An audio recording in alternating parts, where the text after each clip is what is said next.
Yego nibyo banyita Kiwi, ariko abanzi neza banyita Eugene, biterwa n'uko wifuza kunyita, ni Kiwi Rwanda Africa nk'ibisanzwe. Abantu benshi bamaze kumumenyera mu buryo bugiye butandukanye mu kwamamaza amamodoka, ariko akarusho kiwe akaba ari umwe mu bantu bagenda bakora content zigiye zitandukanye kandi zimaze gukundwa cyane. Dore ko ari umwana wabiharaniye kuva na kera, akiri muto cyane zari inzozi zo kwamamara, kwitwa superstar muri Kigali. Ntago ari ibintu bavuga ngo byarizanye, ahubwo afite uburyo abikoramo. Uyu bamwita Fils Nyamunini, yaramwegereye baraganira, aravuga ati jyewe ku myaka yanjye mfite maze nkina filime, ikintu cyambabaje kikananangaza ni ukugira murumuna wanjye w'ikigoryi w'inzanga.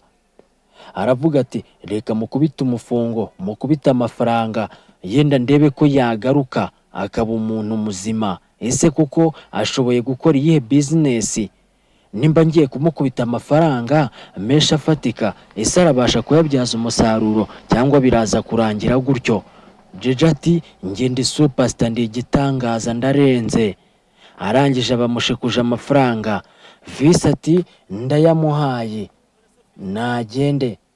Aramushimira, aravuga ati Fils grand frere, nibwo bwa mbere wakora ibitangaza kandi bikanshimisha birenze umutima wanjye. Fils ati wakigoryiwe ndakuremeye, ariko nugenda ukabimbwa ndagukarabye. Fils ati big up petit frere. Aramushimira ati asante sana bro. Fils ati njye ntukamenyere, ntukambwire nabi. Abaramusunitse, aramubwira ati jeje genda uzapfa urwo ngurwo wagapfuye. Amafaranga jeje ahita yakubita umufuka, aravuga ati iwana ubu ndaryoshye, meze neza ku mufungo wanjye, kuri zahabu zanjye. Fils Nyamunini ati ndebera umuginga, ntako ntagize, ariko yaranze aratunanira.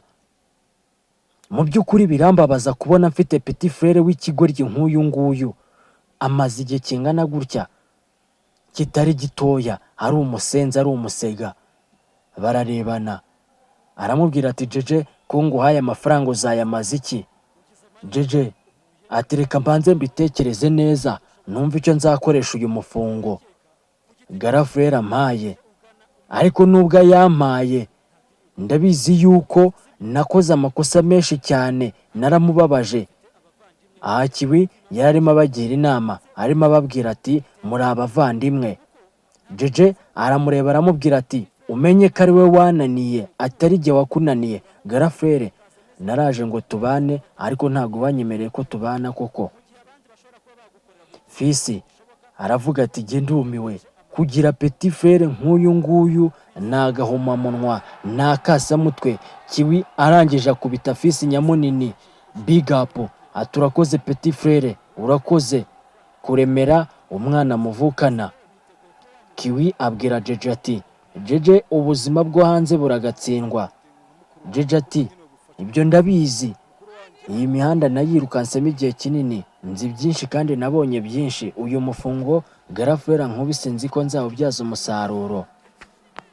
Ariko nibyo koko umunyarwanda yabivuze ukuri kandi abica umugani ngo akabaye icwende ni koga juru. Ni nako Fils nawe yagize gutya ati mu by'ukuri twahuye n'igihombo gikabije cyane nyuma yo kubyara umwana akaba gutya akananirana. Ubu uyu munsi tukaba tumubona mu myenda igiye imeze ukuntu design zitandukanye, ntabwo ashobora kwambara nk'umwana warezwe, nk'umwana warerewe mu rugo, ahubwo ni ukwambara nk'ibirara. Mu by'ukuri aradusebya, araduharabika cyane. Jeje ati ntunyumvira, ati ntundebera ukuntu abantu babayeho, ati uyu ni grand frere, ariko uburyo tubanye biteye agahinda, biranambabaza, birananshavuza. Fils ati mu by'ukuri ati kubera icyo utinyuka ukamuzana ikigoryi nk'iki ngiki, umuntu udafite gutekereza, umuntu udafite mind nk'uyu, ni umuvandimwe ariko ni igicucu, ni ikigoryi. Ati reka nkubwize ukuri, uriya ni grand frere Fils Nyamunini, ariko mu by'ukuri ni umuginga, ni umukaritasi. Ntago nibaza yuko ashobora kuba yankora ibintu nk'ibi ngibi. Ati nurabe amafaranga mpereje atazayanyurira kuva ku wa mbere kugeza ku wundi wa mbere. ariko gusa nanjye aya mafaranga ngiye kuyaryoshamo.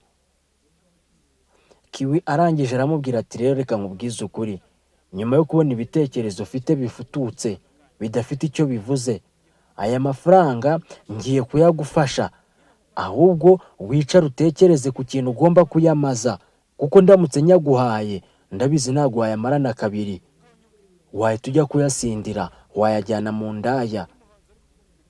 Undi ati jyewe, ati mu by'ukuri reka nkubwire, njye ntago nkiri muri ubwo buyobe, ntago nkiri muri ubwo bugoryi. Kiwi arakomeza aramwinginga aramubwira ati reka nkubwire, reka nyakubikire uwo amafaranga uzayambaze. Ati tsoke nta kibazo, abemera kuyamuha. Arangije amafaranga arayabika. Umuhungu muzima aba aratuje, yumva inama Kiwi agiye kumugira, yumva ku mpanuro agiye kumuhereza, aca bugufi, ya marire yari afite aba yagabanyijeho gatoya, aratuza. Yumva inama za garafurere yari agombaga kumugira. Yego nibyo banyita Kiwi, ariko banzi neza banyita Eugene, biterwa no kwifuza kunyita ni Kiwi Rwanda Africa nk'ibisanzwe. Abantu mwakoze subscribe mwarakoze cyane, muri inshuti kandi muri inkoramutima. Jeje ni umuhungu uvuka i Rusizi. Mu by'ukuri wakibaza ngo ubundi yaje Kigali gute, byagenze gute kugira ngo yisange muri Kigali. Ese Kiwi ubundi we ibi bintu yabitangiye ryari, ko twari tumuzi ari driver wa mbere muri uyu mujyi, muri kapitale, igihugu cyamubyaye. Nawe ukurikirana zino mikoro kandi nkwibutsa gukora subscribe, nkwibutsa ko uzajya uhamagara driver